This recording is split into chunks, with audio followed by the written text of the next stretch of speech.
جماعت احمدیہ کے بانی حضرت مرزا غلام احمد قادیانی ہیں۔ اپنے اسلامی کیلنڈر کے مطابق 13ویں صدی ہجری کے آخر اور 14ویں صدی کے شروع میں یہ دعویٰ فرمایا کہ میں وہی مسیح اور مہدی ہوں جس کا امت محمدیہ صلی اللہ علیہ وسلم 1400 برس سے انتظار کر رہی ہے، اور میری بعثت کا مقصد یہ ہے کہ اسلام کو دوبارہ دنیا میں غالب کیا جائے۔ اپنے اس بات کی اچھی طرح وضاحت فرمائی کہ اسلام اللہ تعالیٰ کا آخری دین، حضرت صلی اللہ علیہ وسلم خاتم النبیین، اور قرآن کریم آخری شرعی کتاب ہے، اور اس میں ہرگز کسی تبدیلی کی گنجائش نہیں۔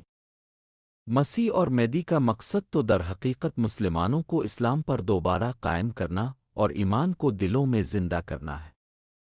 آپ نے فرمایا کہ رسول کریم صلی اللہ علیہ وسلم کی اتباع اور برکت کے طفیل اللہ تعالیٰ نے مجھے یہ مقام عطا فرمایا ہے۔ مزید اسلام احمدیہ سے معلومات کے لیے چینل کو وزٹ کریں اور سبسکرائب ضرور کریں، اور ساتھ ہی بیل آئکن پر کلک کریں تاکہ اگلی ویڈیو کا نوٹیفیکیشن بر وقت مل سکے۔ جزاک اللہ۔